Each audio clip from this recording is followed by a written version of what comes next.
തദ്ദേശ ഉപതെരഞ്ഞെടുപ്പിൽ LDFിനെ ഞെട്ടിച്ച് UDFിന്റെ കുതിപ്പ്. 3 പഞ്ചായത്തുകൾ പിടിച്ചെടുത്ത UDF ഇടതുപക്ഷത്തിന്റെ 9 സിറ്റിംഗ് സീറ്റുകളിൽ അട്ടിമറി ജയം നേടി. പാലക്കാട് തച്ചൻപാറ, തൃശൂർ, നാട്ടിക, ഇടുക്കി, കരിമണ്ണൂർ പഞ്ചായത്തുകളിലാണ് LDFിന് ഭരണം നഷ്ടമായത്. സംസ്ഥാനത്ത് നിലനിൽക്കുന്ന അതിശക്തമായ ഭരണവിരുദ്ധ വികാരത്തിന്റെ തെളിവാണ് UDF മുന്നേറ്റമെന്ന് പ്രതിപക്ഷ നേതാവ് VD സതീശൻ പറഞ്ഞു.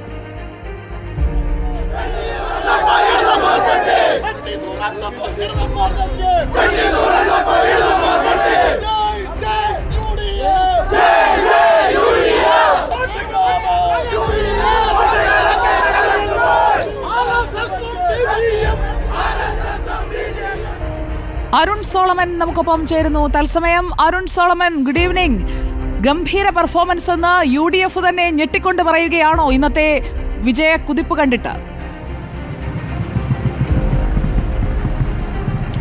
തീർച്ചയായിട്ടും സുജയ, UDF തിരിച്ചു വരുന്നു അല്ലെങ്കിൽ ഉയർത്തെഴുന്നേൽക്കുന്നു എന്നുള്ളത് തന്നെയാണ് തദ്ദേശ സ്വയംഭരണ ഈ തെരഞ്ഞെടുപ്പിൽ നമ്മൾ കണ്ടുകൊണ്ടിരിക്കുന്നത്. കാരണം 2016-ലും 2021-ലും തദ്ദേശ വാർഡുകൾ നടന്ന തെരഞ്ഞെടുപ്പിലെ പരാജയം, ആ പരാജയത്തിന് പിന്നാലെ 2021-ന് ശേഷം നടന്ന എല്ലാ തെരഞ്ഞെടുപ്പുകളിലും വലിയ വിജയം അല്ലെങ്കിൽ വലിയൊരു മുന്നേറ്റമാണ് സംസ്ഥാനത്ത് UDF ഉണ്ടാക്കിയിരിക്കുന്നത്. അതിലെടുത്തു പറയേണ്ടുന്നത് കഴിഞ്ഞ നിയമസഭാ ഉപതെരഞ്ഞെടുപ്പുകളാണ്. പുതുപ്പള്ളി ആയാലും തൃക്കാക്കരയായാലും ഇപ്പോൾ ഏറ്റവും ഒടുവിൽ നടന്ന പാലക്കാടായാലും അവിടെയൊക്കെയും UDF ഏറ്റവും മിന്നും വിജയം അല്ലെങ്കിൽ വലിയൊരു മുന്നേറ്റത്തിലേക്ക് വന്നിരിക്കുന്നു. VD സതീശൻ്റെയും K സുധാകരൻ്റെയും നേതൃത്വത്തിൽ UDF തിരിച്ചു വരുന്നു എന്നുള്ളൊരു മുന്നറിയിപ്പാണ് LDFിന് നൽകിയിരിക്കുന്നത്. അത് തന്നെയാണ് ഇന്ന് LDFിൻ്റെ സിറ്റിംഗ് സീറ്റുകൾ എല്ലാം നഷ്ടപ്പെട്ടിരിക്കുന്ന പ്രധാനപ്പെട്ട 9 സീറ്റുകളാണ് ഇപ്പോൾ തിരിച്ചു പിടിച്ചിരിക്കുന്നത്. അതിലുപരി 3 പഞ്ചായത്തുകൾ, LDF ഭരിച്ചിരുന്ന 3 പഞ്ചായത്തുകൾ UDF തിരിച്ചു പിടിച്ചിരിക്കുന്നു എന്ന് പറയുമ്പോൾ അതിനർത്ഥം UDF തിരിച്ചു വരുന്നു എന്നുള്ളത് തന്നെയാണ്.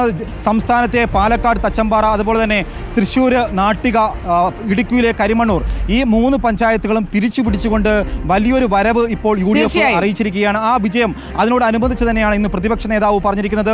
2025-ലെ തദ്ദേശ സ്വയംഭരണ തെരഞ്ഞെടുപ്പിൽ വലിയൊരു മുന്നേറ്റമുണ്ടാകും, അതിനുള്ള ഊർജ്ജം UDFിന് ലഭിച്ചിരിക്കുന്നു എന്നുള്ളത് തന്നെയാണ് സുജയ ഈ അവസരത്തിൽ പ്രതിപക്ഷ നേതാവ് അടക്കമുള്ളവർ പങ്കുവയ്ക്കുന്നത്. അതിലുപരി ഇതിന് മുന്നേ നടന്നിട്ടുള്ള തെരഞ്ഞെടുപ്പിൽ ഉണ്ടായിരുന്ന സീറ്റ് എന്ന് പറയുന്നത് LDFിന് 15 സീറ്റാണ്. ഇന്നിപ്പോൾ ആ 15 സീറ്റിൽ നിന്ന് 11 ചുരുങ്ങുമ്പോൾ UDF 13-ൽ നിന്ന് 17-ലേക്ക് വന്നിരിക്കുകയാണ്. BJP അതുപോലെ തന്നെ 3 സീറ്റുകൾ നിലനിർത്തിയിരിക്കുന്നു എന്നുള്ളതും നമുക്ക് ഈ അവസരത്തിൽ പറയേണ്ടതുണ്ട്. എന്തായാലും UDF തിരിച്ചു വരുന്നുണ്ട്. ആ തിരിച്ചുവരവിന്റെ പാതയിലാണ് UDF.